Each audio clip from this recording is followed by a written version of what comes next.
जरा सोचिए, क्या ऐसा हो सकता है कि कोई अपने ही घर का दरवाजा खुद चोर के लिए खोल दे और उसे पता तक न चले? सुनने में अजीब लगता है ना? लेकिन आजकल बिल्कुल ऐसा ही एक खतरनाक माइक्रोसॉफ्ट लॉगिन स्कैम चल रहा है। और इसकी सबसे खतरनाक बात यह है कि ये सिक्योरिटी के एहसास को ही एक हथियार के तौर पर इस्तेमाल करता है।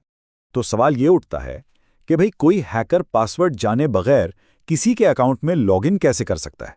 मतलब क्या ये सच में मुमकिन भी है? चलें देखते हैं कि इस चाल के पीछे आखिर राज क्या है। अच्छा, तो इसका जवाब शायद वो नहीं है जो ज्यादातर लोग सोचते हैं।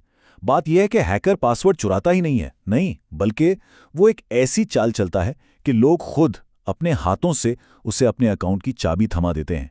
इसी खतरनाक टेक्निक का नाम है डिवाइस कोड फिशिंग। और ये कोई मामूली किस्म की चाल नहीं है। इसमें सबसे खतरनाक बात यह है कि ये हिफाजत के लिए बनाए गए फीचर को ही उल्टा एक हथियार बना लेती है। मतलब लोगों को ये यकीन दिलाया जाता है कि वो जो कुछ कर रहे हैं वो अपने अकाउंट को महफूज बनाने के लिए कर रहे हैं। चलें उसे आसान लफ्ज़ों में समझते हैं। डिवाइस कोड फिशिंग बुनियादी तौर पर एक ऐसा धोखा है जिसमें हमलावर यानी हैकर एक कोड भेजता है, और जब कोई उस कोड को एक ऑफिशियल यानी असली वेबसाइट पर डालता है तो वो अनजाने में हैकर के लॉगिन को हाँ कह देता है। बस इतना ही। तो सवाल ये है कि ये हैकर आखिर करता क्या है? इसका पूरा तरीक़ाकार क्या है? आइए इनके इस 4 कदमों वाले मंसूबे को एक एक करके देखते हैं कि ये किस तरह किसी के अकाउंट तक पहुंच जाते हैं। तो सबसे पहला कदम, हैकर माइक्रोसॉफ्ट के लॉगिन पेज पर जाता है और वहां टारगेट का ईमेल एड्रेस डालता है। सिस्टम को यह लगता है कि शायद कोई नए डिवाइस से लॉगिन करने की कोशिश कर रहा है।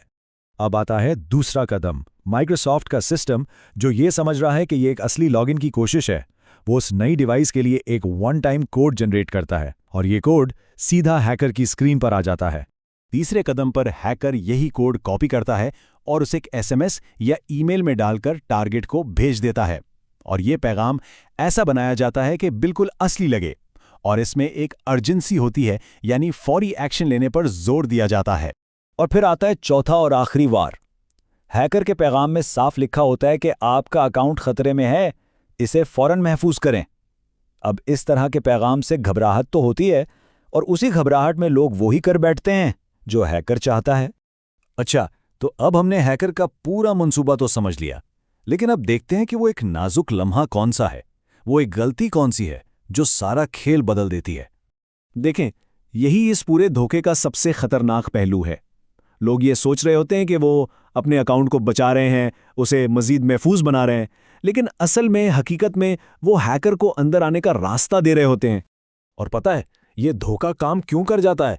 क्योंकि ये सारा अमल माइक्रोसॉफ्ट की असली ऑफिशियल वेबसाइट पर होता है। अब जब वेबसाइट ही असली हो तो भला कोई शक कैसे करेगा? यही तो चाल है। तो अब जब खतरा क्या है ये वाज़ेह हो गया है, तो सवाल ये है कि इससे बचा कैसे जाए। चलें अब बात करते हैं कुछ बहुत ही आसान लेकिन इंतहाई मौसर उसूलों पर। देखें, सबसे पहली और सबसे ज़रूरी चीज़ है MFA, यानी मल्टी फैक्टर ऑथेंटिकेशन। इसे ऐसे समझें कि ये आपके अकाउंट पर एक इजाफी ताला है, एक ऐसा ताला जो सिर्फ पासवर्ड की चाबी से नहीं खुलता। तो दिफा कैसे करना है? बस ये 3 सुनहरी उसूल हमेशा याद रखें। नंबर 1, अगर खुद से कोई कोड नहीं मांगा तो किसी भी अनजाने कोड पर कभी भरोसा ना करें। नंबर 2, अगर खुद लॉगिन करने की कोशिश नहीं कर रहे तो कहीं भी कोई कोड दाखिल ना करें। और नंबर 3, मल्टी फैक्टर ऑथेंटिकेशन यानी MFA को हमेशा ऑन रखें। तो फिर इस सारी बात का खुलासा क्या है? सीधी सी बात है, ऑनलाइन दुनिया में सिर्फ होशियार रहना काफ़ी नहीं है, थोड़ा शक करना भी सीखना होगा। हर चीज़ पर फौरन यकीन नहीं करना। जैसा कि अक्सर कहा जाता है, होशियार रहें, महफूज रहें।